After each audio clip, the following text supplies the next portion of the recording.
See, my throne is forged from iron, not stone.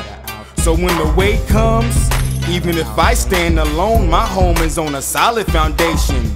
My definition not based on anything but liberation from broke shackles.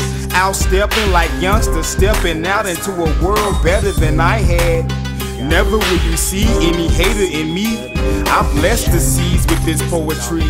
Wisdom that grow on trees since they... Okay, and so I stay involved with Jobs and Justice for Bridge Building work and opportunities, and also with the Hispanic Latino Coalition, which is, I just joined that board last year. You speak Spanish? I speak some Spanish. Excellent. ¿Cómo está? ¿Cómo está? ¿Cómo está usted? And so it's really, so anyway, some of the work that I did with like the Carl Braden Memorial Center, which is the house that houses the Kentucky Alliance. The Kentucky Alliance is an organization within the Carl Braden Memorial Center, and so I became a part of that board to make sure that the center is there for social justice work and for the community, and for people to know that there's a place to come and rally and gather and organize and strategize about how to change whatever they need to change to have a better life for people in Kentucky and abroad. So that's why I'm involved with that. The Ann Brayton Institute for Social Justice Research is just my passion to want to see formal education connected with community people, and always reciprocity where people are learning from each other and not just the university collecting data about what's going on in the poor communities and reporting it, but also that the people in the poor communities have a great amount of input, and also they can use that data to further the work that they want to do.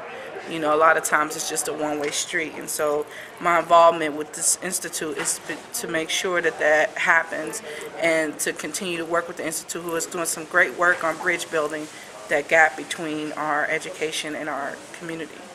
So a lot of my work is about the focus of people, the focus of everyday people getting involved, because I hate that this notion that people think that everyday people don't care, or they're ignorant, or they just don't want to organize, or they don't care to. It's just the fact that a lot of our work is not accessible. You can't just walk in and take over, or walk in and present your idea and people just run with it. And so that stops a lot of people from getting involved, because our work can be very, you know, it can be hard on you. And if you don't have tough skin, it can really damage you. And so I want to be there to make sure when those things are happening, that I can help be a part of making sure that people stay involved and they don't just run because of a few bad people, or a few people, they're not bad, but a few people who've been oppressed, who don't know how, you know, how to use that energy for good instead of oppressing somebody else that comes into the work. So that's why I'm involved with the organizations I am involved with. My passion, I had a child at 15. We're 15 years apart, and I have 4 girls, and my second son is due in a couple months, and I have to do it for them. Like, I have to do it for the youth, because I'm really scared of what this world is going to look like in a couple years. And you married? Yeah, I'm married. I've been married 2 years. It'll be 3 years in January, and so we have a blended family, so together we have 6 girls and 2 boys, and so we have a big family. I mean, we work and poor. We try to do what we can. We have problems in our relationship because of a lot of things that's just come up, you know, in life. But you know,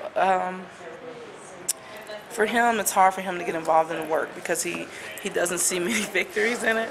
And so he knows that I'm just passionate about it because I believe in it and I want to do it. And so, you know, I get support for that. And my kids, I get them involved because I want them to be knowledgeable.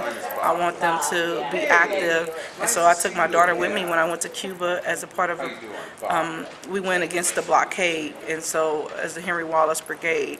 And so I wanted her to see, I think that everybody should travel abroad, because I think what we get in our news and media is often slanted. You know, we only get the bad things about what's going on in other countries. But we went to Cuba and we got to see, it was just beautiful what people were doing under their circumstances, how they were making it work. And so it was great.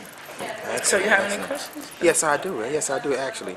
illegal, not being afraid to become, you know, inform real like you of what was the situation, what was the circumstances, the contextual, the context, you know, surrounding your history, your past, creating that brought you to where you're at today. I think everybody has a different start. It would be a happy ending to just tell you that I grew up, had a silver spoon, went to college, said I want to help people, and came out and got to work. But that's not the path I took.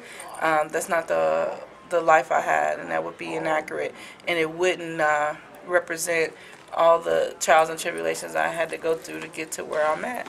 And I don't feel like I've made it to the promised land, but I'm just at a place to work to get to the promised land. And so it hasn't been a easy journey. So I come from Cincinnati, Ohio, and over the Rhine, which is one, you know, a lot of people talk about the West End in Louisville, but I don't. It's like a suburb to the over the Rhine.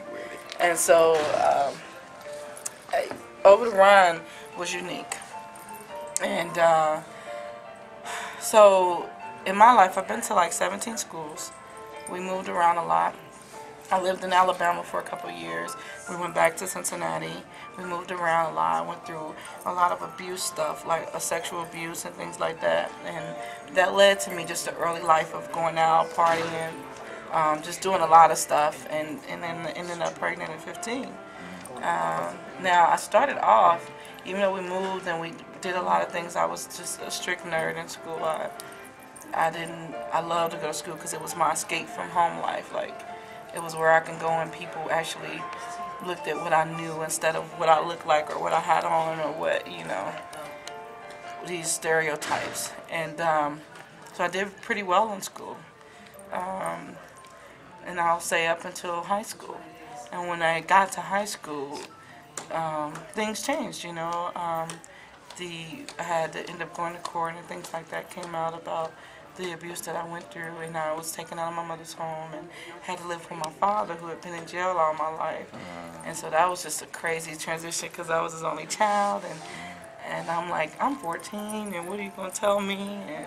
And it was very rough because back in that time is when my father started using crack cocaine because he had been in and out of jail, but he hadn't really dealt with crack until he got out, and then it was really hitting his age group real bad. It was back in maybe 91, 92, and so it was hard kind of dealing with that, and then I dealt with that, and so anyway, I ended up expecting a baby, and I think that's what really changed for me. See, my throne is forged from iron, not stone, so when the weight comes, even if I stand alone, my home is on a solid foundation.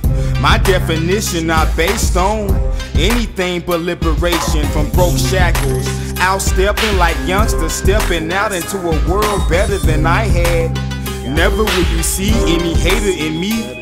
I bless the seeds with this poetry. Wisdom that grow on trees since they lived the longest. If I concentrated on what I had to do to get myself about this situation, then maybe I wouldn't be so lonely. Let's reflect. Let's reject the statistics. No more missing in action. Let's reflect.